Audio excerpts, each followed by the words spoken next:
আলোয় ঝলমলে সন্ধ্যাবেলা পলাশবাড়িতে বসেছে জমজমাট মেলা। হাসি আনন্দে আর উৎসবের রং। চলুন ঘুরে দেখি মেলার প্রতিটি স্টলে। আসসালামু আলাইকুম সকলকে, আশা করছি আপনারা সকলেই ভালো আছেন। তো আজকে আমি চলে আসছি পলাশবাড়ির পানি উন্নয়ন বোর্ড মাঠে, আর এখানেই শুরু হয়েছে মাসব্যাপী জুলাই যোদ্ধা মেলা। তো মেলাতে দেখতেই পাচ্ছেন প্রচুর মানুষের সমাগম। ছোট বড় সবাই পরিবার নিয়ে ঘুরতে আসছে, চারদিকে যেন এক উৎসব মুখর পরিবেশ।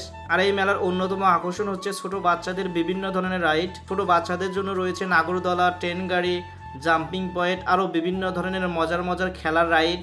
এছাড়াও এই মেলায় রয়েছে মোটরসাইকেল খেলার আয়োজন, যা দর্শকদের আকর্ষণ করেছে। আর এই পুরো মেলা জুড়ে রয়েছে হরেক রকমের দোকান।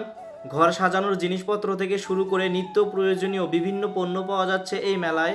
আর খাবারের কথা না বললেই নয়, ফুচকা ঝালমুড়ি থেকে শুরু করে নানা ধরনের মুখরোচক খাবার রয়েছে এই মেলায়। আর এই মেলায় প্রতিদিন রাতে সাংস্কৃতিক অনুষ্ঠান হয়, যা মেলার আকর্ষণ আরও দ্বিগুণ করে তুলেছে। সো বন্ধুরা, এই ছিল আজকের ভিডিওটি ভালো লেগে থাকলে অবশ্যই লাইক কমেন্ট শেয়ার করে পাশেই থাকবেন। দেখা হবে আবার অন্য কোনো নতুন ভিডিওতে। সে পর্যন্ত সবাই ভালো থাকুন, সুস্থ থাকুন, আল্লাহ হাফেজ।